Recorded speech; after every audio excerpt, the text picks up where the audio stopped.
Hi guys, good morning. Welcome back to our channel. And on today's vlog ni Payong Kaibigan, and in response din po para sa ating mga subscribers and followers na nag-request po ng tutorial video, ngayon po ay tuturuan ko po kayo kung paano po tayo makapag-transfer ng pera mula po sa ating STC Pay account dito sa Saudi Arabia papunta po sa ating fully verified GCash account. Okay?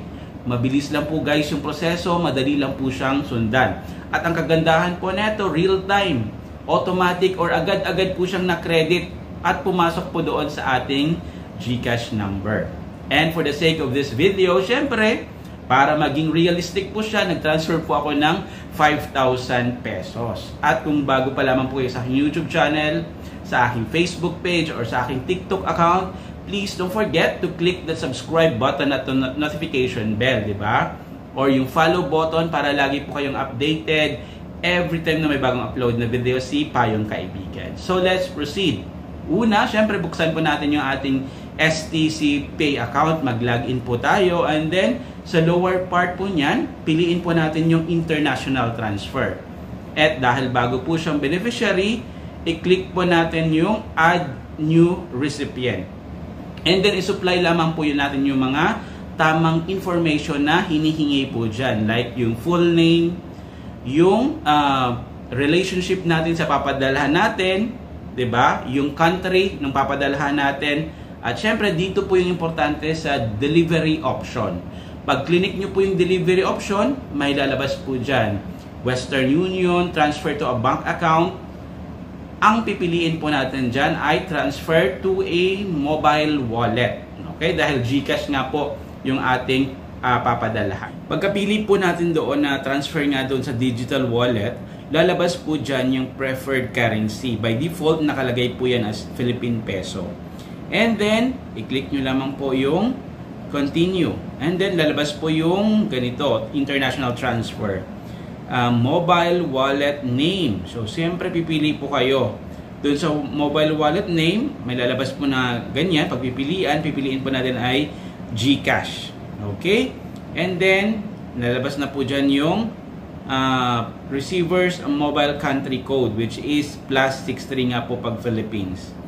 And then, dito po, kailangan nating maingat sa paglalagay po ng receiver's mobile number. So, ilalagay po natin dyan yung fully verified GCash number nung papadalahan natin. At take note, hindi na po natin lalagyan ng 0 sa unahan. Diba? Let's say, just for example, yung inyo pong number ay 0920-547-5400. Pag nilagay nyo po yan, 92, ganun na. Hindi nyo na po ilalagay yung 0 sa unahan. Okay, and purpose of transaction. So, in my case, pinili ko lamang po yung savings or investment. And then, i-click po natin yung continue. After po nyan, syempre, may ganito pong lalabas, international transfer. Do you know the receiver's nationality?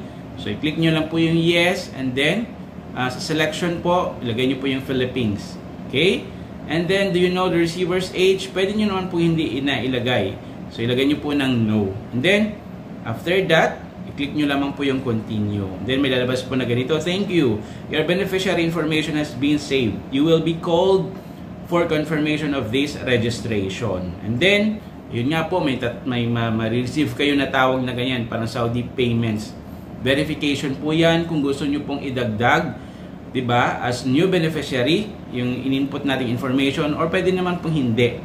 So, ang i-type po natin dyan sa keypad is number 1 to confirm, diba, na idadagdag po natin. At once naging successful na, i-check nyo po kung nadagdag na po doon sa beneficiary na natin yung ating na-register na GCash number. So, in my case, dinouble check ko, approved na po, diba, yung nadagdag ko pong beneficiary. And then, heto na nga, yung exciting part, magpapadala na po tayo. During that time na magpapadala po ako, ang palitan po ng Saudi Riyals to peso ay around 14.78. So, medyo malaki po yan. Okay? So, ang papadala ko nga po ay 5,000 pesos. So, pwede nyo pong laruin dyan. Diba? Kung pwede po kayong mag-type ng amount doon sa taas sa Saudi Riyal, or pwede pong sa baba. So, ang nilagay ko po sa baba, 5,000. Automatic naman po yun magko-convert sa taas kung magkano po siya into Saudi Riyal. And then, nilagay ko po dyan yung aking, what do you call this? Kung reason, nakalagay naman po yan, family and friends, expenses, ganyan. And then, yung include transfer fee, hindi ko po siya tinik. Ibig sabihin, so ang ipapadala po or ang ibabawas pala sa aking STC Pay account ay 338.41 plus transfer fees. Okay. So, yung transfer fees naman po, ang magpapadala sa STC Pay ay 17.25 riyals. Kasama na po doon yung 15% na VAT. Yun. So, let's proceed. So, nilagay ko nga po 5,000 and then, i-click lamang po natin yung agree to terms and conditions.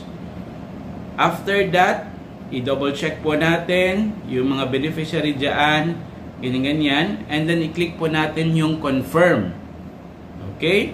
So, pag-click nyo po yung confirm dyan, make sure lamang po na tama yung mga details na papadalahan natin. Yung number, i-double check po natin. Baka masayang yung pera natin. Pagka-click po natin confirm, syempre, magpapadala po yan ng, ng mga OTP, ganyan. And then, i-click po natin yung mga declaration dyan. Yes. And then, finally, marireceive po natin yung transaction information na okay na po siya, di ba? So, next step, syempre, punta po tayo sa ating GCash account. So, mag-login po tayo sa ating GCash account. And, ayun nga po, na-check ko, na-double check ko na real-time, agad-agad po siyang pumasok. So, paano po natin ma-check? Syempre, makikita nyo naman po, unang-una, sa available balance po natin ay tataas po yan. And then, pwede po kayong pumunta doon sa transaction history.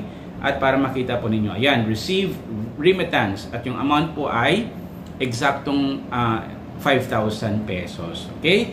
So, yun lamang po yung ating quick update or tutorial video kung paano po makapag-transfer ng pera mula sa inyong STC Pay account papunta sa inyong GCash account. Okay? Sana po nakatulong ang video na ito.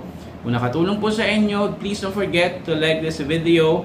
Mag-comment po kayo dyan sa baba kung kayo po ay may mga katanungan pa, and don't forget to share this video para mas marami po tayo na makaalam. Maraming salamat guys. Always stay safe and God bless. Ready.